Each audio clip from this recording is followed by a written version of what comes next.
Welcome to Waxing Comical. I was gonna do it. Aww. You didn't. You said you want to do the intro. I thought you meant like, do I literally want to do the intro part? Yeah, but then you didn't. Oh, because I didn't know you were recording. I told you I was recording a while ago. You implied it. Should we start over? Yes, we should. Go ahead. All right. Fucking go ahead. Oh, right. Okay. Welcome to Waxing Comical. No, more. I need more. Welcome to Waxing Comical. Okay, now enunciate just any of that. Welcome to Waxing Comical. We're going to talk about comics. I'm Dan. And I'm Luke. That's Luke. That's Dane. So we talk about Deadpool this episode. Yep. Exclusively about Deadpool, in fact. Yeah. Probably other stuff. I don't remember. Mostly about the most recent run of Deadpool by Jerry Dugan. Yeah, Jerry Dugan. Is it Dugan or Duggan? I want to say Dugan. I want to say Dugan. There's two G's. So we're gonna. Well, so we're gonna, actually, maybe that doesn't add up at all. Yeah, that doesn't track at all. If it was one G, it would be Dugan. I'm still gonna say Dugan. I don't care. What's he gonna do? Sue me? Jerry Dugan and Brian Posehn, and who does the art? Assorted. Assorted does the art. Tony Moore does the first arc, and then I want to say Mike Hawthorne does like a fair amount here and there, and then just like just people throughout. Because it came out pretty quickly. Because they got like 45 issues in like 3 years. Mm-hmm. So they did more than 12 issues a year. So, they didn't always have, a continuing artist for more than a few issues. Yeah, sometimes an artist's hand will break, and because they're drawing too hard, they need to be replaced and probably shot, I assume. Yeah, and then you just clone a new one. Yeah. They're like a horse. But with clones. We do talk about some of the older stuff briefly, but not like... Mostly we just make fun of Rob Liefeld. Mostly make fun of Rob Liefeld. But, that's to be expected. And a little bit of... not very clever anymore. What's his name? Daniel Way? Daniel Way. Yeah, he's like, just middle-of-the-road writer, but he's not very good at Deadpool. We don't make fun of him so much as kind of tease him. Tease him and just insult the way that he wrote Deadpool. Yeah, we don't talk about the movie, because that's not out yet. Yeah, we haven't seen it yet, but we will. Soon. And we're doing a mini episode, right? Yes, we may do a mini episode. Yeah. If I can corral Dane into not doing an hour-long episode. You can always just cut, or I can just say every word, and you can just edit, just make me say said sentences. Yeah, could you just run through the dictionary real quick, and I can... Yeah, or I can just make every sound, and then you can just make words. That's good, because then I can do other languages, too. Exactly, you can make me insult Russians and whatnot. Yeah, I think you can... Spaniards? I know you know Spanish. I'm sure you'll manage that already. Just with my carefree, freewheeling American attitude. You don't give a fuck. My blue jeans. Alright, yeah. Deadpool, more Deadpool. We talk about Deadpool. Rob Liefeld. Do you really want that to be your last words on I this don't. intro? No, especially if I died right now. Because I have a headache, and it feels like, it could be more. So, yeah. I don't want Rob Liefeld to be my last words. This isn't like a Kurt Russell, Walt Disney situation. Walt Disney's last words were Kurt Russell. Yeah. I forgot I knew that, and then I remembered that I knew that. So all was right with the world? I feel richer for the experience. As rich as Walt Disney, and how much he hates Jewish people. He's a bad rich man. In anti-Semitism. Oh my god, he loves it. Rolling in it. Because he's wrong. What a goy. Mazel tov. Walt Disney. Anyway, enjoy the episode. Yep. Bye. I don't really need to say bye. You don't need to, because they're going to listen to another hour of us. Yeah. Bye. Damn it. Yep.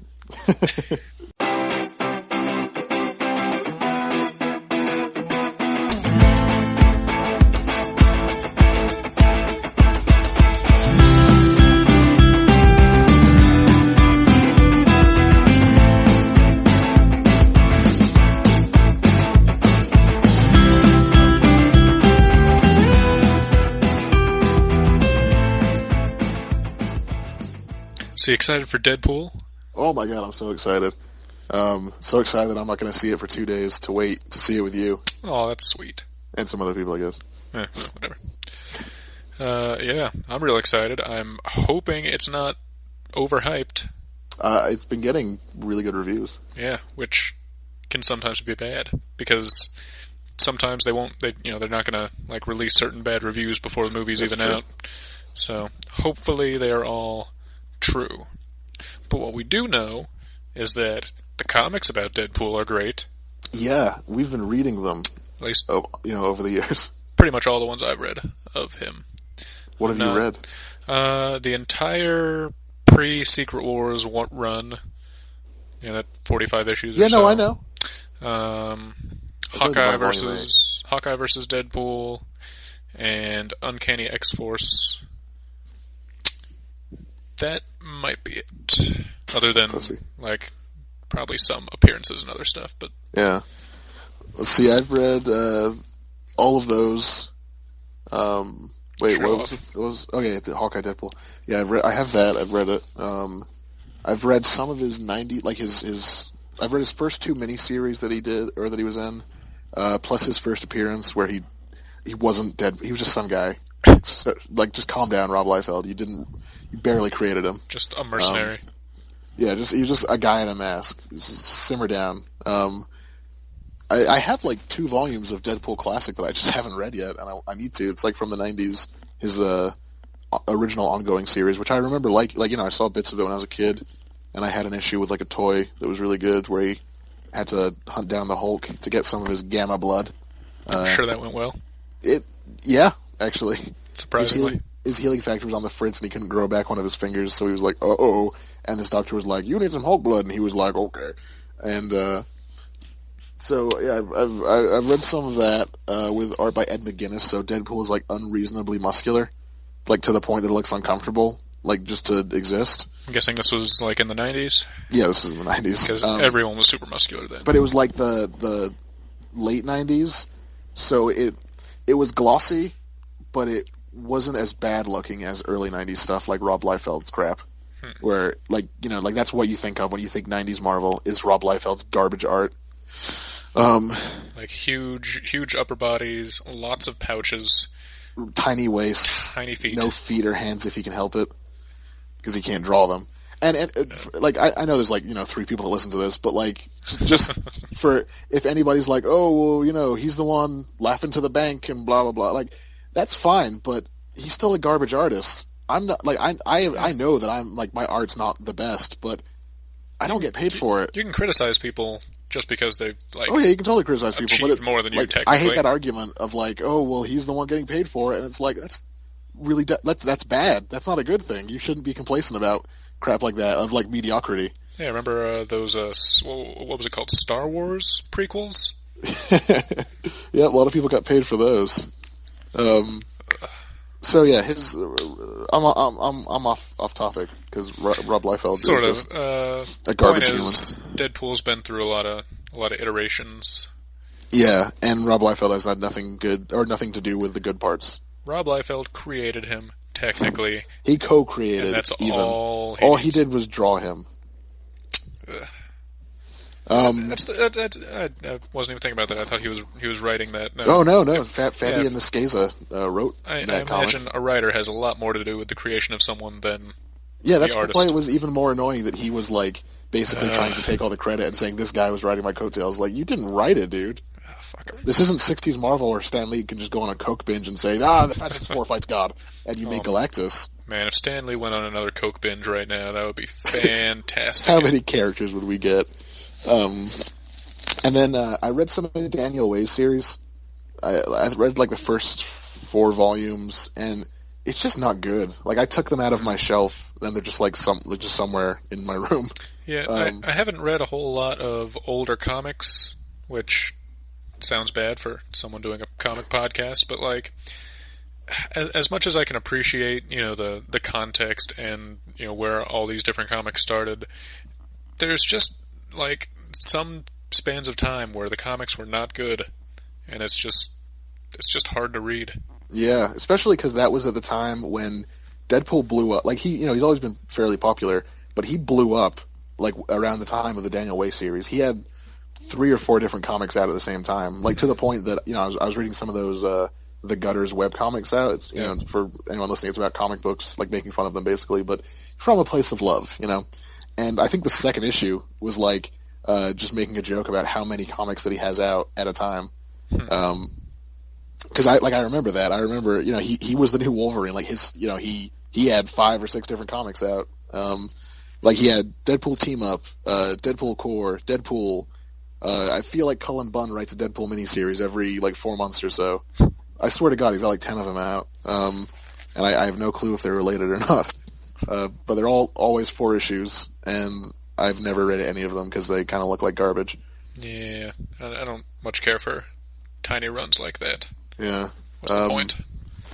So, Daniel Way's run was kind of like, it was really hit or miss. It had some parts that were okay, but for the most part, like, it started because he wrote Deadpool into Wolverine Origin, which was, you know, basically a fine series. I mostly read it because Steve Dillon did the art, the guy who did Preacher. Yeah. And, like, I kind of like how he draws superheroes where they just look like people in costumes, you know? And he gave Wolverine eyes, which looks weird with his mask, because, you know, normally it's just white eyes. Yeah, no more of the whiteout. Yeah, it's just like a dude's eyes in, like, this hilarious mask. So Deadpool showed up in Volume 5 of that, and he tried to make him, like, way too sympathetic, but not in the direction that Posehn and Dugan did, or Remender did in Uncanny X-Force, but just in, like, a, feel sorry for me, you know, my dad hit me when I was a kid, so explains my personality defects. And of which there are many. Of which there are many. Plus, nothing against Steve Dillon, I love his art, but he did draw him to look like Freddy Krueger. Like, he didn't look like, you know, how Deadpool looks in the comics, where he's like half a corpse. It just looked like a burn victim made of scrotum skin. Is that one of the deleted lines from the movie? I hope so. And so when was this? This was like right after, because I think the first 3 issues of this run was a Secret Invasion tie-in, maybe 5 issues. So this was like 2008. Okay, I'd say. I only got the first 4 volumes, and then there were some tie-ins and miniseries that I read from other people, most of which were garbage. My Deadpool collection now is 3 volumes, or 4 volumes of Deadpool Classic, and then 7 volumes of his Marvel Now run. I still have to get Volume 8, which is the last one, and then I'll be getting the new series. The rest are all somewhere in my room that they don't have a place on my shelf anymore, because I know I'm not going to read them again. You poor thing. Yeah, I know. But, you know, I've got free gifts for people now if I don't feel like buying anything. That's fair. I did want to read Deadpool Pulp, but I never read that. It looked good, though. It was part of the Marvel Noir series. I didn't know there was that thing. Yeah, it was kind of cool. They did. I have Daredevil and Spider-Man. That's where Spider-Man Noir came from, obviously. Makes sense.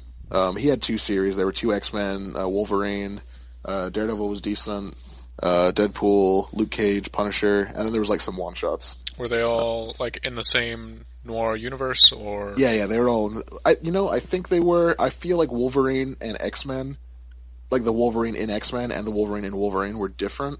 I didn't read those, so I'd know more obviously if I read them. But I think more or less they're in the same universe. But I don't think they ever interacted. I'm sure the plan was to have them cross over at some point, but it probably just wasn't popular enough. Yeah. Because, I mean, other than Spider-Man Noir, none of that, has ever popped up again. Yeah, not that I've seen. But they were kind of cool. They were in, like, smaller format volumes, so it was, like, pulpy. Cool. Yeah. So, yeah, that's I want to say that's all the Deadpool I've really read. Yeah, he's shown up on other stuff, and that's a lot. Deadpool and Cable was good. Yeah, so, that's whatever. So I guess we should get into our favorite storylines and whatnot. I guess so. All right, don't make it a chore.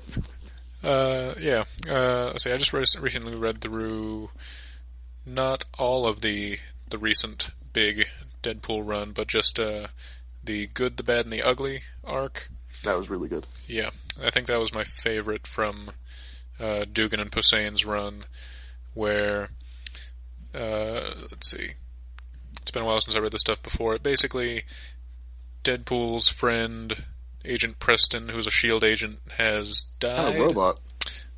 Before she's a robot. Oh, right. Yeah, she becomes a robot until, like, Volume 4. Yeah. That series came out pretty quickly, so it didn't seem like... It moved pretty quickly, yeah. 20-something issues. Yeah. But, she's died, and a wizard, because that's who Deadpool hangs out with, put her in Deadpool's head. Isn't he like a necromancer? Yeah. Tomato, tomato. I don't know, wizard sounds like very fanciful to me. Like there haven't been any wizards for a while. Necromancers I are the would modern say wizards. Sorcerer, because like that's what Doctor Strange is. Yeah, he's not quite up to Doctor Strange level. He dabbles. That's true. His name's Michael, I think, right? Yeah, Michael. Michael the necromancer. The necromancer. Anyway, / shield agent. So now Deadpool's got a voice in his head, which I feel like used to be the the norm, right? Didn't he used to have? In Daniel Way's run, he had 2 different voices. One of them was his regular yellow boxes, which I assume he still has. I can't even, because they're so always there that I can't even think if he does or does not have them. So I just assume he does. And then another was a white box with like typewriter font, which they actually explained in one of the annuals in that run as like just some other crazy superhero guy that like got trapped in Deadpool's head, and then he got out and with it's like a whole typewriter. flashback. Yeah, exactly, the typewriter. And that explained why he doesn't have that anymore in this new run. Because obviously, Posehn and Dugan were like, "Fuck that! We don't want to do what this garbage writer did." They had to deal with a lot of crazy shit from before. Yeah. Yeah. Anyway, so Deadpool's been tracked recently by someone he didn't know who, and they keep asshole. Yeah, they keep sedating him, shooting him with tranks, and just taking his organs. But because he has regenerative properties, he just bounces back pretty quickly, and he's fine. Because Deadpool was made by the same weapons program that made Wolverine. Weapon Plus, which it looks like is covered in the movie. Yeah, I wonder if it's going to be specifically Wolverine's healing factor that gives him his powers. Because I mean, there's no reason not to do that because they're in the same universe. Yeah, they I guess they have the rights. They can bring him in. Oh, I heard that Wolverine doesn't have a cameo, but he does appear on like a magazine cover in the movie. So I'm fine with that. Wait, why? Why would he? Why?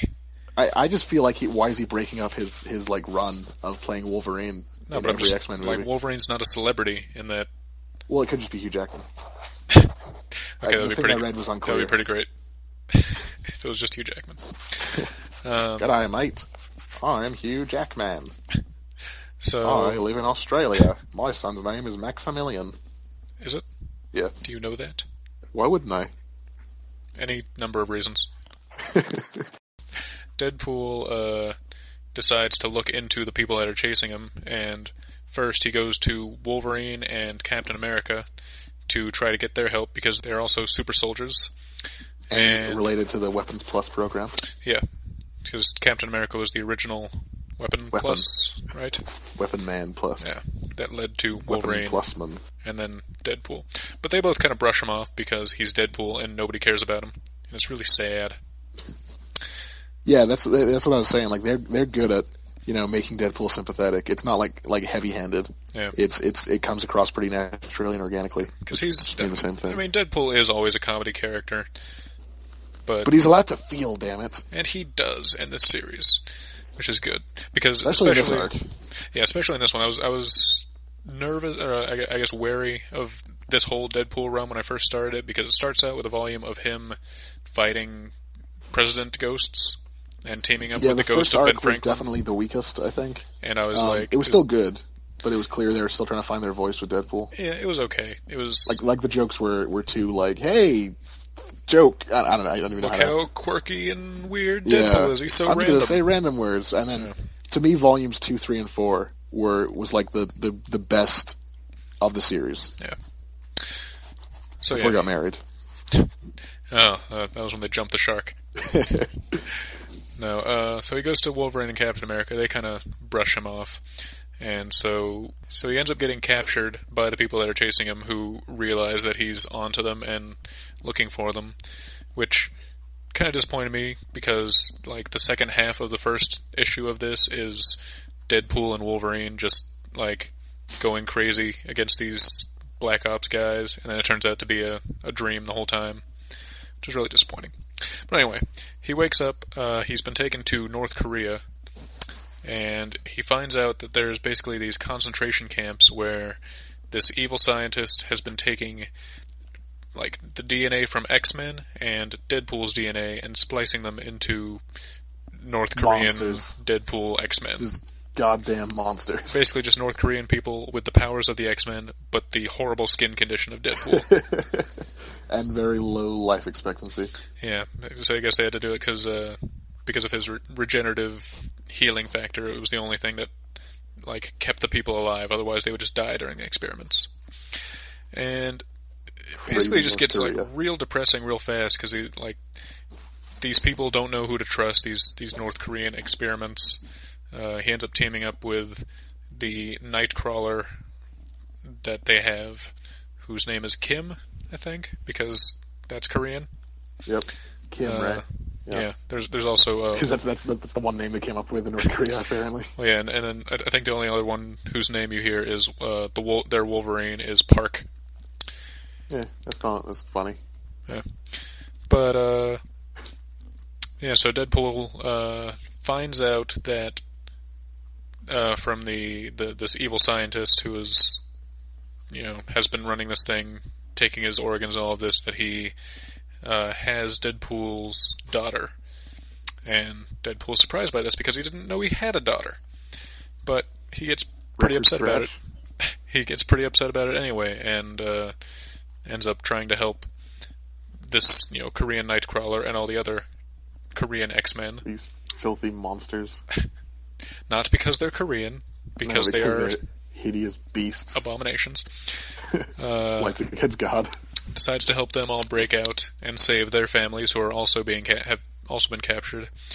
And Wolverine and Captain America also got taken to Korea because he went to them. And so I guess evil scientist wanted to hedge his bets. So the three of them just, go crazy against the North Korean army. And it's like, Deadpool and Wolverine are both pretty well-known characters, and they're not completely two-dimensional, but, like, they're pretty consistent. Usually Deadpool's, like, a goofball who, doesn't take anything seriously, and Wolverine's always the bad boy, the loner, who, covered in hair. Doesn't really want to team up with people. But, like, what I really like about this series was that they're just, like, they're both more humble, I guess. Like, Deadpool is really taking this all seriously through the whole thing because he's hoping to find his daughter, and Wolverine is like Nicolas Cage. Just like Nicolas Cage or Mel Gibson or Liam Neeson. Or Liam Neeson. And Wolverine is like suddenly, really feeling for Deadpool pretty much because he's seeing how sad he is and how serious he's taking this, and plus, this is after Wolverine murdered all of his own illegitimate children. Yeah, he does that every once in a while. Just kind of cleans house. To clean house. I also like the dynamic where Captain America also is kind of playing slightly out of character because he's always the Boy Scout who, wants to make sure nobody dies. Not that he hasn't killed people, but he wants to avoid it. But most of the time here, he just kind of turns his back and lets Wolverine and Deadpool do the dirty work. Yeah, it's North Korea. Screw it. Yeah, pretty much. It's the international version of Las Vegas. Sounds fantastic, actually. So yeah, they fight their way through. They find a mass grave eventually, and I think Wolverine tells Deadpool to stay back and go deal with some other stuff, and he'll search for Deadpool's daughter and baby mama. They weren't dating or anything. It was just this girl that he slept with back in possibly the 70s. Possibly the 70s. Yeah, that's kind of weird. But also, it must have been based on the kid's age. It must have been 10 years after 2000. Yeah, she's only 10 years old. I mean, she would be if they find her. You don't know. Ooh. Who knows? So, Wolverine's offering to go sniff them out with his nose, because that's what Wolverine does. And Deadpool declines and goes and looks in this mass grave and finds Carmelita, the woman who he slept with, and he is just devastated. Yeah, they had some really nasty sex. Not after he finds her body. No. Back in the this was way back when. Back in the 70s / early 2000s. In a pimp's game room. Yeah, the white man's game room.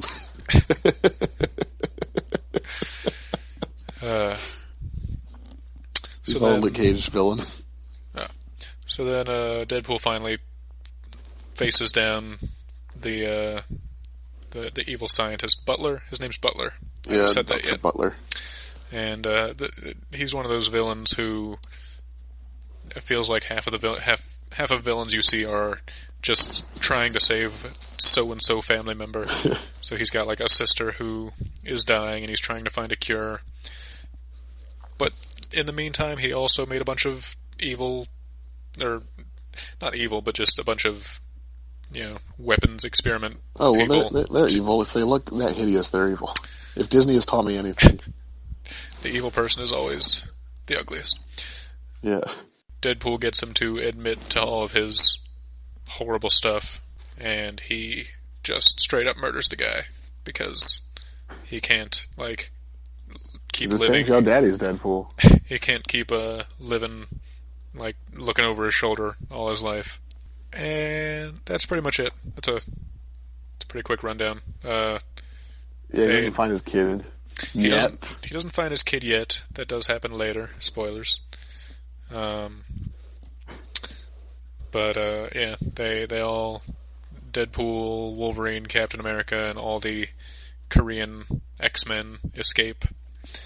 And Wolverine and Captain America kind of give them. Do they escape? I thought Captain America just straight walks through the Korean army. I mean, that's a type of escape. That's fair. There just wasn't any resistance. You're just not painting it as badass as it was. Okay, they say they're worried that they're going to have to fight their way through, and Captain America's like, nope, and just walks right through them. And the North Koreans do nothing because they're terrified of these superhumans who they've never seen before. Would be. And then they run off to Tokyo, and Wolverine and Cap both kind of have these heartfelt goodbyes with Deadpool, where they're saying we usually don't take you seriously, but we know this is tough for you, and we'll always be there for you. And it's real sweet. But it was it wasn't a funny story arc. I mean, there were jokes in there, I'm sure, but it was Deadpool was wearing clown makeup literally the whole time. And he threw pies in everyone. And nobody said a thing. No, I like it. It was very, I don't know, heartfelt. Just a very serious, Deadpool arc. It was a very mature Deadpool arc, while still being true to Deadpool. It was, actually, like you said, it made him sympathetic without being heavy-handed. Yeah, like a Degrassi Junior High episode. You've been watching more of those, Dane. You got a weird thing for Canadian melodrama. Oh my god, I can't get enough of it. Anyway, that was my favorite bit of Dugan Posehn's run that I can remember. If there was something else that was better, I dare you to think of it. My favorite also comes from that run, because let's be honest, obviously you haven't read that much, but that's the best Deadpool run. It's the best one I've read. We'll see how the new one shapes up. I'm hoping it will be as good, but I know Posehn's not on it anymore. So we'll see how that changes things. I've only read the first issue. I haven't either, but I have read some things now by Dugan just by himself, and I've liked everything he's written, so I have confidence in him. Yeah. Let's see. Well, like I said before, I think the best parts of it were volumes 2, 3, and 4. That was volume 3, The Good, the Mad, the Ugly. Volume 2 was him hunting down people that had sold their soul to this demon. And one of them was basically Aquaman. That was pretty funny. So he was hunting all them down because he made a deal with a demon back in the 80s / definitely not the 80s. Because they do time is weird issues. In comics. Yeah, especially in Deadpool comics. They do these flashback issues, and they actually released a volume called Deadpool the Flashbacks, where I guess it's just these issues, which it probably doesn't make as much, if that's all you've read, it doesn't make any sense, I guess, because, they do relate to what's happening in the modern storyline. Yeah. Stuff with his daughter and the Soul Hunter arc with the 80s flashback. but it's always done in like that era style, like how Marvel Comics looked back then. Which was not great. Which is not great. There's one of the 80s where it's during the Demon in the Bottle storyline from Iron Man, where I forget what he does. He sells his soul, or he makes a deal with a demon, and the demon tells him or gets him to have Iron Man be drunk, because this is when Tony Stark's trying to quit drinking. So he goes and he's like, he's gonna get him to drink, and then Tony's like, I don't want to drink, and he's like, okay. So Deadpool gets super drunk and pilots the Iron Man armor, and I think he blows up like an oil factory and pollutes like an ocean or something. And the demon's like, you screwed me over. I said you need to get Tony Stark drunk, and he's like, no, you said Iron Man, and it looks to me like Iron Man is pretty drunk. So obviously the demon's like, I'll get you, Deadpool, and he comes back in the modern storyline, and he's like, hey, to pay it back to me, you need to kill these guys that I gave deals to. And it's basically just like, the freak of the week for a few issues, where it's like, hey, I'm going to fight this guy, and I'm going to fight this guy, and it's all really good. And then he fights the demon at the end, obviously. So it's an arc of Deadpool actually being a mercenary. Yeah, pretty much, but for no pay, just like, the guarantee of not going to hell. That's pay enough for me. Yeah, I guess, if you believe in that crap. He's dealing with a demon. He's married to a demon. A guy who says he's a demon. He's married to a vampire. She's like the Lord of the Dead. She turns into a demonic figure. Yeah, that's true. That is not what vampires do. Well, apparently she has other husbands, so I feel like it's not going to last. Is she Mormon? No. I don't know. Anti-Mormon? The other way around. I mean, it's demons. I think it was in the first issue of the current run. I said I haven't read anymore, so maybe it comes up again. But like, they just showed her watching him on TV, and she was with like 3 other dudes in her bed, and it was like her other husbands. So it's probably not going to last too long, him and her. But that's pretty standard. I feel like if superheroes get married, they pretty much try to break them up, quickly. Nothing ever lasts. They tend to stagnate. Let's see, Spider-Man's marriage didn't work out. Yeah, him and Superman were probably married the longest in Spider-Man and Superman got married? Aww. In like a run of comics, as opposed to already being married for years before the comic started, which I can't even think of someone that did that. Oh, and Mr. Fantastic and I was going to say that. Super Invisible Woman. Whatever's going on with them. But I mean, like, they're both superheroes, so it works, as opposed to Spider-Man and Mary Jane and Lois Lane and Superman. True. Well, Deadpool's wife is not a superhero, but she's not a normal person either. She's also kind of a monster, so she's probably straight up a bad guy. But yeah, so 2, 3, and 4 were the best to me.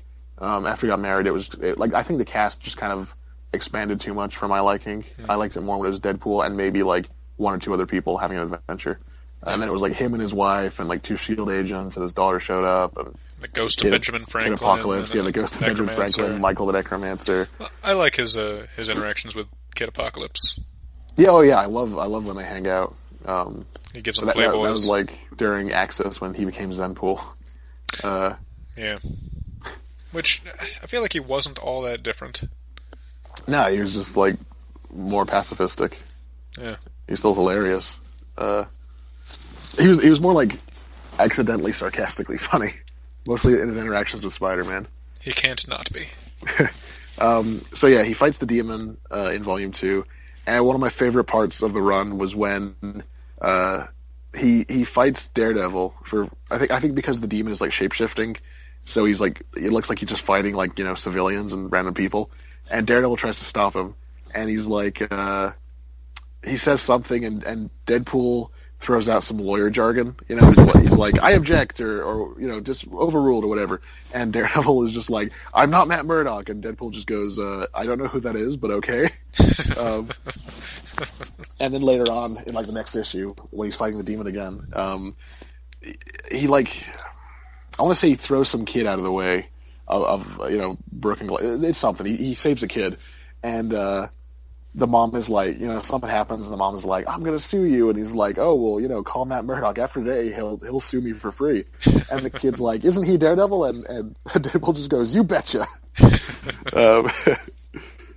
That was really funny. And then he does the North Korea stuff, like you said. And then the fourth volume, I know, just going on about it.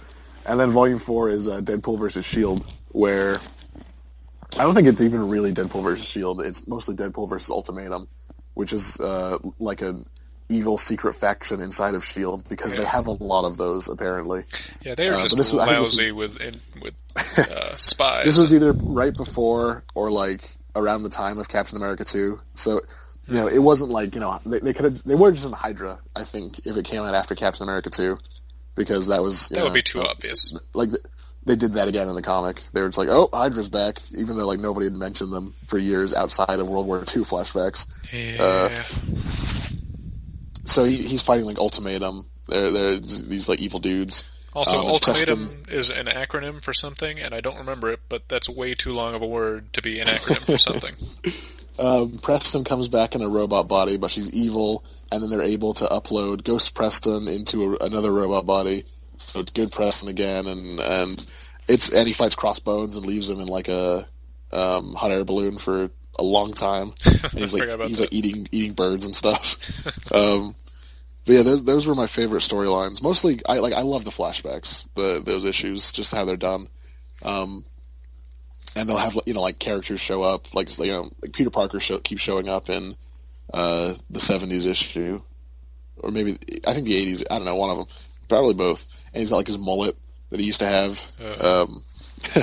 And there's like all sorts of references to movies and stuff. Like you see I think the Baseball Furies are in the 70s issue, plus the punks from the end of the Warriors. It's just a great run overall, but I would suggest if you read any of it, at least 2, 3, and 4. 1, 2, 3, and 4, I guess, if you want to start. Yeah, it probably helps with context to read the first one. Yeah, but maybe. Who knows? Just keep in mind that it will get better. Yeah, like it's good. It's just not as good as 2, 3, and 4, in my opinion. Though the art is phenomenal. It's Tony Moore, and he seems like kind of a pompous ass, but he's a really good artist. But he never stays on anything.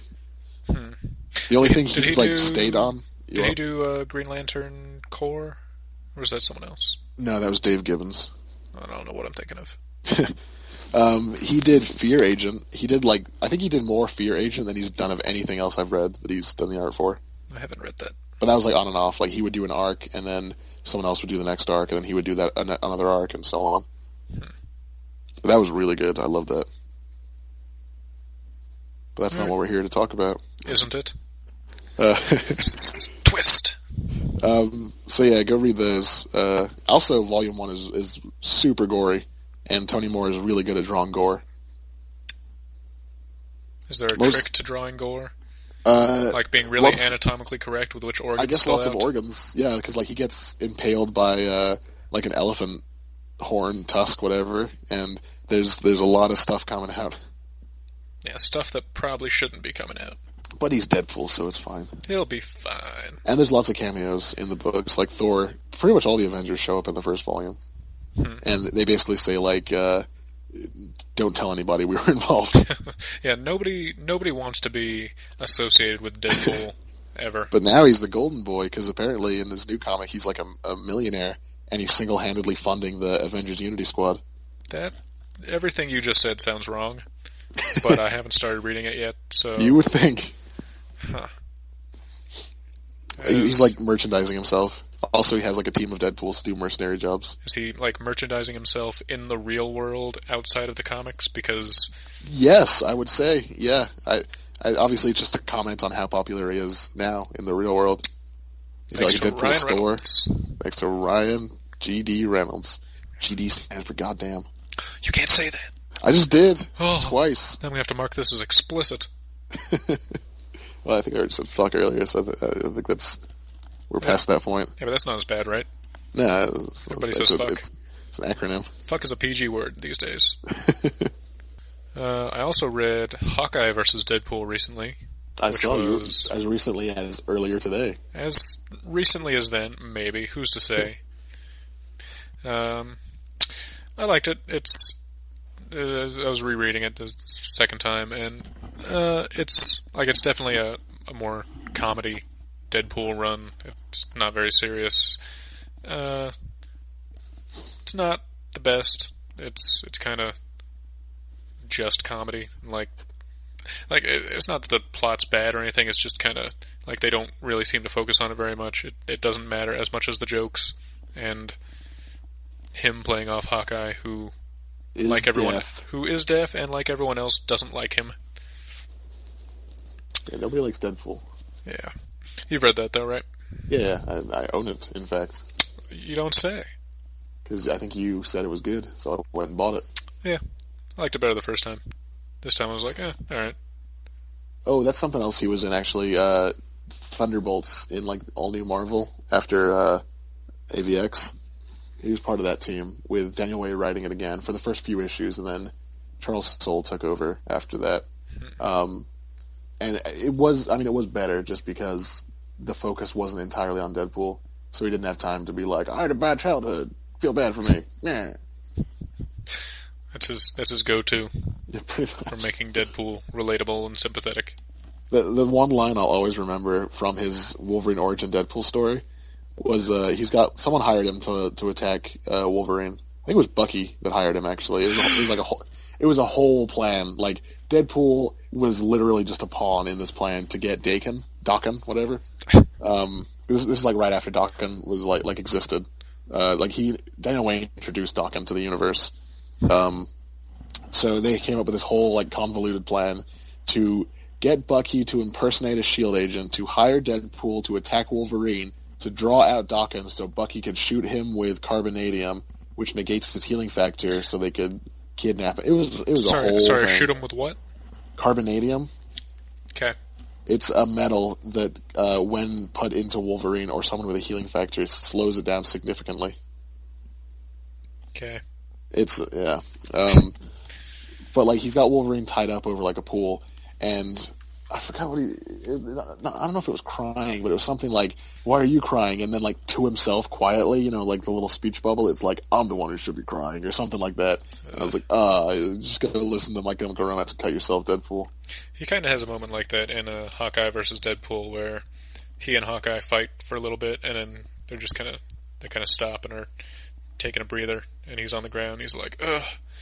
I think Hawkeye was like, this was a stupid fight, and Deadpool says something like, oh, they're all stupid fights. He whips his bangs. I don't want to wait. Goes and hangs out at the creek. At the creek. Staring out at the water, thinking about life. And then Hawkeye, like, he's not having it. He's just like, you're going to be waiting there for a long time if you want me to ask you what's wrong. Well, that's good. I like that, then. Yeah. Calls him out on his bullshit. Because if it was Daniel Way, we just get a flashback to Deadpool's childhood. It all started when I was a little boy. When I was born a poor black child. There's a bit in American Dad where Roger, like, inhaled some helium. He was just like, when I was a little girl, growing up in Cleveland was president. Yeah, but Hawkeye versus Deadpool it's fine. It's a fine story. Yeah, I think that's Dugan by himself. Yeah, that one was just Dugan. Like I said, that one's mostly just like purely comedy. I won't really go through the plot because that would take too long. And it's a lot of mind control and robots and stuff. Yeah, there's mind control. There's drones. I don't even think they were robots. I think they were just people that had been mind controlled. It's just insert reason for two superheroes to team up. Yeah, and also other Hawkeye. Yeah. She's there for a bit. My favorite part was when she first meets Deadpool, and she thinks he's wearing a Freddy Krueger mask because it's Halloween, and Hawkeye says, no, that's Deadpool, that's his face. And he goes, oh, that's great, nice to meet you. And then turns away from Deadpool and just silently screams because it's the worst thing she's ever seen. Oh, it's garbage.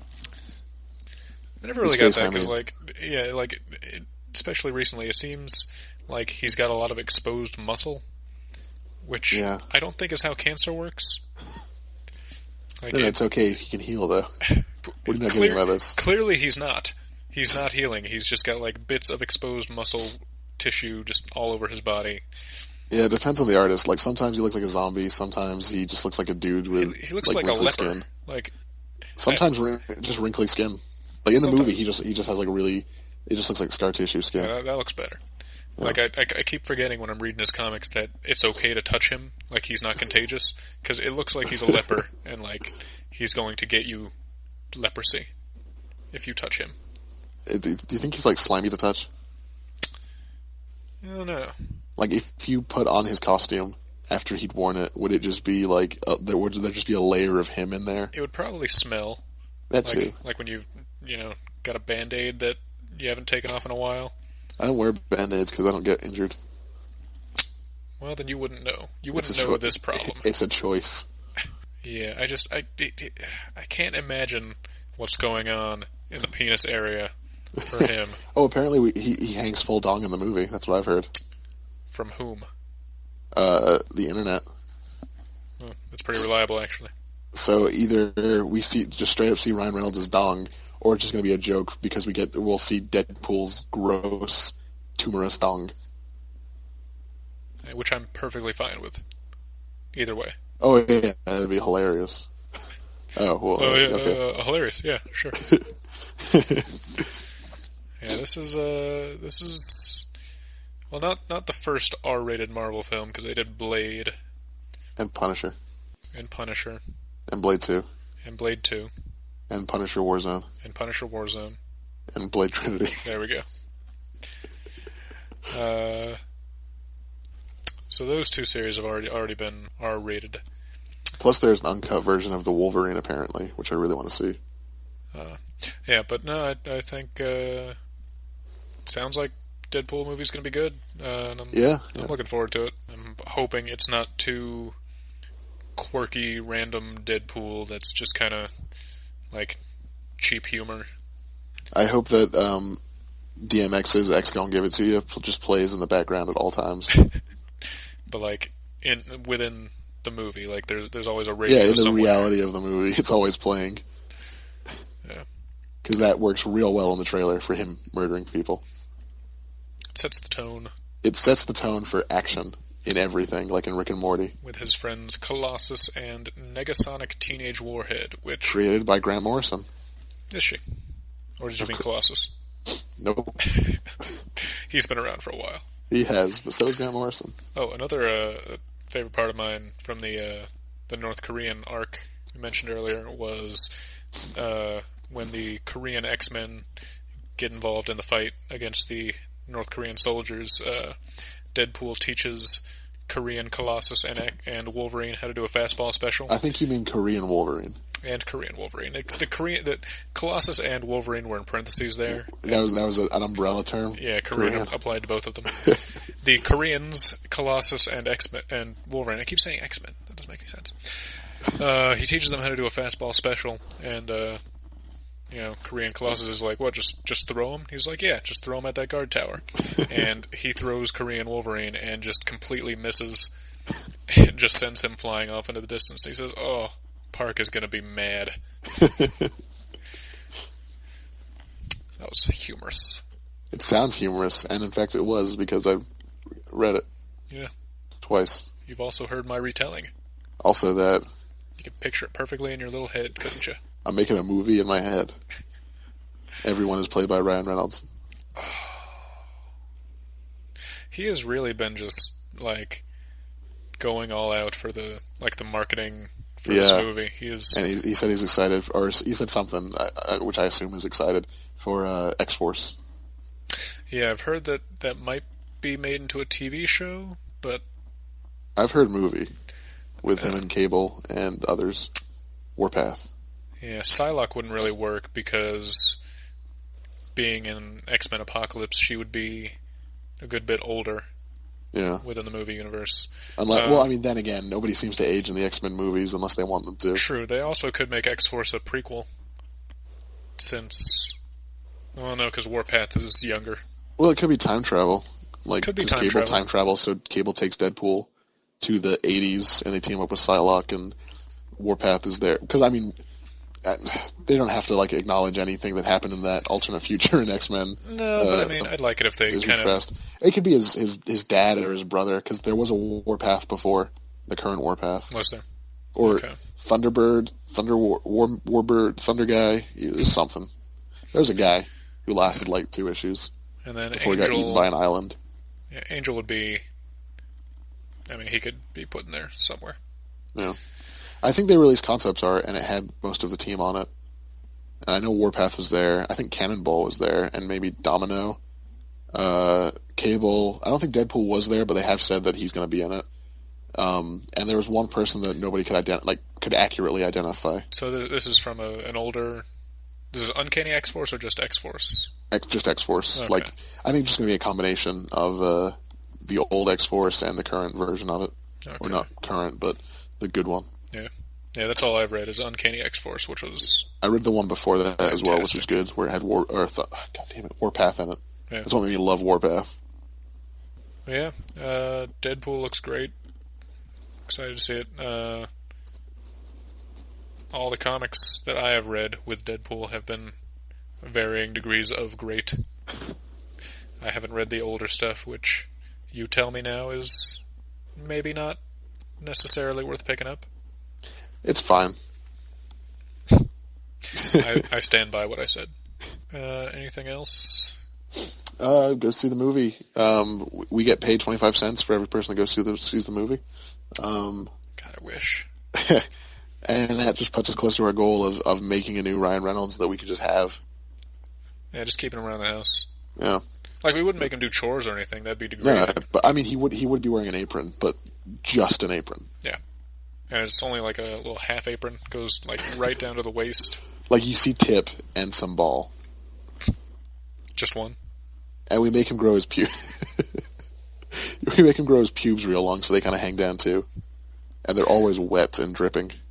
And braided? No, that'd be ridiculous. Well, listen to yourself. Wait till I get done with them. I just want to go live in Ryanville from that commercial. Oh, it looked fantastic. If you haven't seen, what was it, a Hyundai commercial, I think? Pretty sure it's pronounced Hyundai.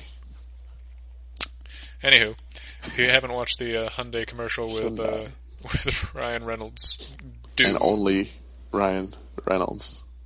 I really think it would have been funnier if it went back to the car and the women had turned into Ryan Reynolds, but like in wigs, and then their car was a Ryan Reynolds, and then all the houses were like varying sizes of Ryan Reynolds, and the sun was a Ryan Reynolds, and all the trees were horribly misshapen Ryan Reynoldses, all the blades of grass were Ryan Reynolds. I smell a movie. A David Lynch David Cronenberg movie. Yeah, I think David Lynch could do that too. Lots of body horror. You get bit by Ryan Reynolds and you turn into Ryan Reynolds, but you don't turn back. Why would you want to? Exactly, that's why you don't turn back. Because it's a choice. It's like... You could turn back. You won't. It's like how God gives you free will, so that you'll choose to love him because he's insecure. But you still love me, right? Alright. That is Deadpool. That's the whole episode, you guys. You guys, you did it. You sat through that. You made it all the way to the end. You didn't even know us, probably. What are you doing with your life? I hope we can reach an audience of people that don't know us. I know, right? And then they'll think they know us. Like, they'll feel like they're in here with us, but they're not. And if they saw us out in the world somewhere, they'd be like, "Oh my god, guys, I listen to your podcast for some reason, and I have an opinion about you." And you'd be like really friendly, and we'd be like just wanting to leave that situation immediately because I'm just bad with people. Yeah. The social anxiety is strong with this one. Thanks for listening. Bye. Bye. I already said bye. We can both say bye. No, we can't. You're bye.